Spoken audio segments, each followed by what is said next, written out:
এমন সঙ্গীত যে সঙ্গীতে মন শান্ত করে নিয়ে আসে। বুঝতে পারছেন কি বলছি? মনটা ধীর স্থির হয়ে যায়। এই মনিহা আমার নাহি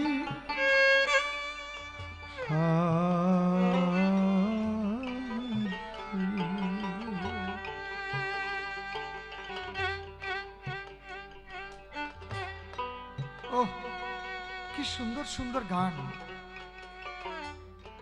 বিশ্ববিখ্যাত কিংবদন্তি গায়ক আমাদের কাছ থেকে চলে গেছে মান্না দে। কি গান তার! গান না মনের কথা? ও কত গান শুনে যে আমি কেঁদেছি, কাঁদি এখন।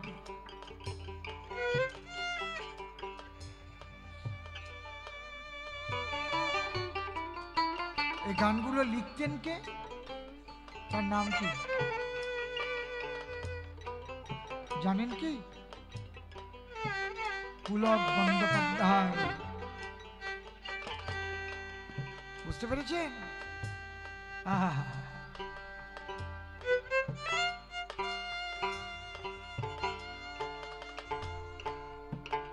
যে গান শুনলে এখনো মনে হয় আবার শুনি আবার শুনি। কি একটা গান জানো? ভালোবাসা না থাকলে অভিনয় করে কি বা হবে, এরকম একটা আছে না?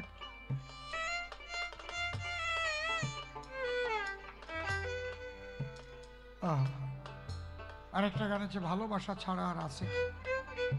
ভালোবাসা এ দেহের নিঃশ্বাস, নিঃশ্বাস ছাড়া মানুষ কখনো বাঁচে কি? আজকে সেই গান শুনবেন যে গানে মানসিক প্রশস্তি আনে। কথা বলো কেন? যে গানে চঞ্চল মনকে শান্ত করে। আমার হিয়ার মাঝে লুকিয়েছি। কি সুন্দর কথা! আমার মধ্যেই দেখতে আমি দেখতে তোমায় পাইনি, আমি দেখতে তোমায় পাইনি। যাক, সমাজ যেভাবে যাবে, আমার মতো মানুষের কথায় কি বা আসবে যাবে, তবু বলে যাই, সৃষ্টি হলে ধ্বংস হয়। মানুষ যদি ধ্বংসমুখী না হয়, তাহলে আবার নূতন ভাবে পৃথিবী নূতন রং রস আলো বাতাস নিয়ে সজ্জিত হবেই বা কি করে? বিশেষ প্রশ্ন করে গেছে, ব্রজগোপীর প্রেমের সঙ্গে মতুয়ার প্রেম হয় না কেন? ব্রজগোপীদের সন্তানাদি হয়নি। এই যে ব্রজবাসী গুলো বৃন্দাবনে, ওগুলো কি ভুই ফুড়ি আইছে? কথা কন না, আকাশের থেকে পড়িছে? ব্রজগোপীদের সন্তানাদি ছিল না? আপনারা রাস পঞ্চাধ্যায় পড়ে দেখুন, ভাগবত। স্বামীকে রেখে রেখে যখন গেছে, কৃষ্ণ কি বলছে? এ তোমরা কি করেছো? নিজের ঘরের স্বামীকে ত্যাগ করে গভীর রাত্রিতে আমার কাছে চলে এসেছো। লোকে দেখলে কি বলবে? অন্যায়, মহাপাপ, অধর্ম। ব্রজগোপীরা কি বলছে? হে কৃষ্ণ, সুন্দর জ্ঞান দিচ্ছ তুমি আমাদের। তুমি বলো তো, তুমি কে? তুমি কি বিশ্বস্বামী নও? যে স্বামীর ঘরে আমরা ছিলাম, যে স্বামীর ঘর থেকে আজ তোমার বাঁশির সুরে এলাম, কেন এলাম? অনেকে বলে কৃষ্ণ বদমাস, কেন ওই মেয়েদের রাত্রিবেলায় ডেকেছে? আরে একটা মেয়েরে ডেকে নিলে বদমাইশি করার চান্স থাকে, একাধিক নারী যদি যায় ওই জায়গায় বদমাইশি করার কি থাকে? কি আপনার সাথে 7, 8, 10 জন যুবতী মেয়ে নিয়ে আপনার জঙ্গলে পাঠাই দিলাম, আপনি বদমাইশি করতে পারবেন? আর যদি একা ফুলমালারে পাঠাই দেই তাহলে কি হবে তা আমি জানি না।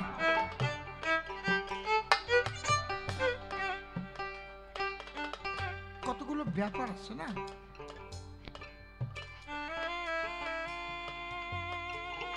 আমরা এসেছি সেই স্বামীর কাছে, সমস্ত স্বামী মৃত্যুর পরে যে স্বামীর সঙ্গে লীন হয়ে যায়, আর সেই স্বামী তিনি নরাকারে ধরা পড়ে কৃপা করে এসেছেন, তাই তার সেবার জন্য আমরা এসেছি। আমাদের ফিরিয়ে দিও না কৃষ্ণ, তোমার সেবা করার সুযোগটুকু দাও। আহা,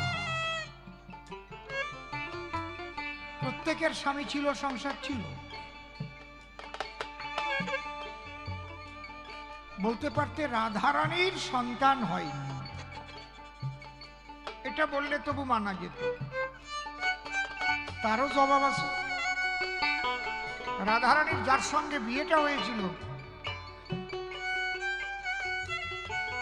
তার কি পূর্ণাঙ্গ শরীর ছিল না কোনো জায়গায় খুঁত আছে? সে তো নপুংসক, সন্তানটা হবে কি করে? বুঝতে পারছেন কি বলছি? এইরকম কিছু নেই যে ব্রজপ্রেমের প্রেমিক হলে তার জন্ম নেবে না কন্যা কিংবা ছেলে, না।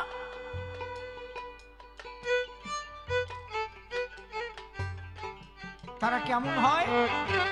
আপনারা হ্যাসাক লাইভ দেখেছেন? আগে তো হ্যাসাকেই গান গাতাম, আজ থেকে 35, 38, 40 বছর আগে হ্যাসাক লাইভ ধরাই দিই। হ্যাসাকের তেল থাকে কি উপরে না তলে? কথা কও। উপরে তেল ভরে না? উপরে তেল থাকে না? হ্যাঁ, তলে। আর কোন জায়গায় জ্বলে? উপরে জ্বলে। আরে কি কলে? তেল থাকে তলে আর উপরে ম্যান্টেলে জ্বলে। কি করে? হাওয়া দিলে তেল উপরে উঠে যায়, দেখেন বার্নাল দিয়ে ওঠে। যদি একটু হাওয়া ছেড়ে দেয় আলোটা একটু কম হয়ে তেলটা নেমে যায়। ঠিক এইরকম মতুয়ার বাজারটা। প্রকৃত যারা মতুয়া, সাধু, গোসাই, পাগল, ওরা যে সন্তান জন্ম দিয়েছে ঠিক ওই রকম প্রয়োজন বোধে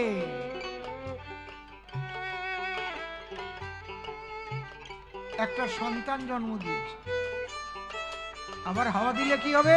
তেল জায়গা মতো গিয়ে উঠবে জড়িয়ে। ওরা বেভিচার করেনি কো সৃষ্টি রক্ষার দায়, সংসারে থেকে তারা সাধু গোসাই পাগল হয়। ওরা বেভিচার করে না, নিজের স্ত্রীকে নিয়েও বেভিচার হয়। এত কথা বলতে গেলে অনেক সময় যাবে, গুরুচাঁদ চরিত করলে সব পাবেন তবে। গুরুচাঁদ চরিতখানা পড়ে দেখবেন কিভাবে সংসার জীবন কাটাতে হবে, সমস্ত কথা সেখানে আছে। কিন্তু ওই হিসেবে যদি মতুয়া বাস্তি হয়, একটা ভালো কথাই বলেছে, কয়টা মতুয়া পাবা? তাস খেলা যাবে না, জুয়া খেলা যাবে না, দাবা খেলা যাবে না, মদ খাওয়া যাবে না, সব লেখা আছে গুরুচক্রে। গাঁজা খাওয়া যাবে না। থাক, আমি কব না, আমি কব না। আমি ভাবতেছি এইরকম কোনোদিন না হয় যে মতুয়ার যাওয়ার সময় এইরকম আইন পাস না হয়ে যায় যে ওই যে ড্রাইভাররা মদ খায় তাদের সামনে পুলিশ থামাইয়ে ওই যে কি মেশিন যেন মুখের সামনে ধরে, ওরে কয় কি মেশিন, হ্যাঁ, ধরলেই বোঝা যায় মদ খাইছে কিনা, ওই নিঃশ্বাসেই। এইরকম যদি কোনোদিন হয়ে বসে তাহলে সেই দিন বোঝা যাবে না। এর চাইতে বেশি কলাম না, আছে কি না? ঠিক বলছি তো না বেঠিক বলছি? কি আছে কি না? ধরা পড়ে যাবে তো। এই জন্যেই তো কোটির মধ্যে একটা হলেও তার দ্বারা কাজ হবে। একটাই বিবেকানন্দ জন্মেছিল ভাবে, যে আমেরিকায় বিশ্ব ধর্ম সম্মেলনে গো আমার এই ভারত থেকে গেল এক বিবেকানন্দ, ভারতের সম্মানে রেখেছিল। রামকৃষ্ণের হাজার হাজার শিষ্য ছিল, বিবেকানন্দ একটাই ছিল। আমাদের মধ্যে থেকে একটা বিবেকানন্দ বেরোলেই কাজ হবে। বুঝতে পারছেন কি বলছি?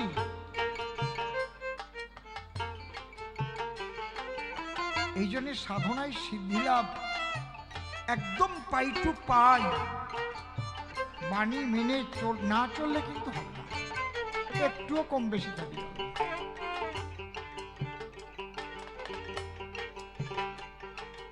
কামনা সাগর এই জন্যেই করা হয়েছিল। কামনা সাগরটা কে করেছিলেন? হরিচাঁদ ঠাকুর করেননি।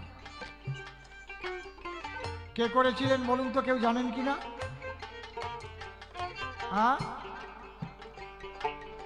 আপনি তো সবটা জানেন দেখতেছি। আরে সর্বনাশ, অশ্বিনীকর্তার গানের মধ্যেই তো আছে, এই জায়গায় বই আছে। জগদীশ গুণনিধি করিল কামনা নিধি, কেন্দুয়া বাজিতপুর, ডাক নাম ছিল ফটিক সাহেব। বাবা হরিচাঁদের দর্শন পেয়েছিলেন তিনিই তাকে জগদীশ বলে প্রথম ডাক দিয়েছিলেন। বুঝতে পারছেন? সেই জগদীশ গোসাই তিনি বাবা গুরুচাঁদের নির্দেশে এই কামনা সাগর করেছিলেন ওরাকান্দি বসে, এবং ওটা কিন্তু এক রাত্রিতে কাটা। মারাত্মক ঘটনা, গিয়ে শুনবেন। এক রাত্রের ভিতরেই কামনা সাগর।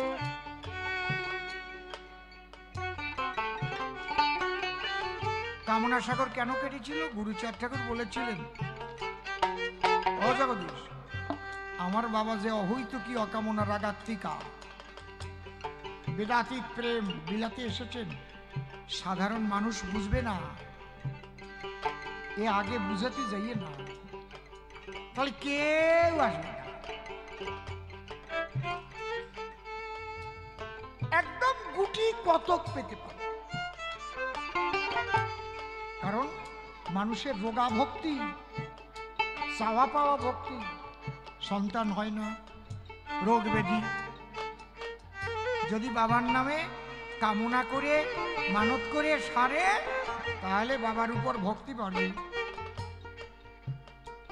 আর ভক্তি যখন বাড়বে, ভক্তিতে ভক্ত সঙ্গ সাধু সঙ্গ করবে, মহোৎসব দেবে, সেখানে সাধুরা যাবে, তাদের চরণ ধুলি পেয়ে ধন্য হবে। ধীরে ধীরে কামনা দূরে যাবে, তখন অকামনা ভক্তি জাগবে। বুঝতে পারছেন কি বলছি?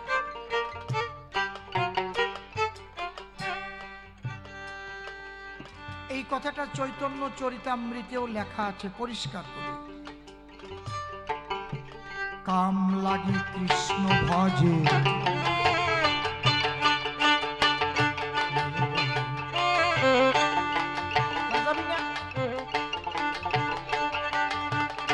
পায় কৃষ্ণ রাসে, কাম ছাড়ি দাস হইতে হয় অভিলাষে। প্রথম মানুষ কামনা নিয়েই যায়, তারপরে কামনা সাগরে গিয়ে কামনা বিসর্জন দেয়। বুঝতে পারছেন কি বলছি? কাম লাগে কৃষ্ণ ভজে পায় কৃষ্ণ রস। কেউ গিয়ে মানত করলো, বাবা আমরা 19 বছর বিয়ে করেছি বাবা, একটা সন্তান হয় না, যদি তোমার কি পায় কামনা সাগরে কামনা করে আমার একটা সন্তান হয়, তাহলে আমি 7 দলের মহোৎসব। ঠিক সন্তান হয়ে গেল, কি আনন্দ! 7 দল মতুয়াদের নিমন্ত্রণ। কাছে বাইরের অনেক সাধুরা পাগলরা এলো, হরিনাম হলো বাড়িতে। যে ছেলেকে কামনা করে পেয়েছিল সেই ছেলে তখন ওই মতুয়াদের পায়ের কাছে দিয়ে ধুলি টানতেছে, স্বামী স্ত্রী বলাবলি করছে, হরিবল হরিবল হরিবল বলে।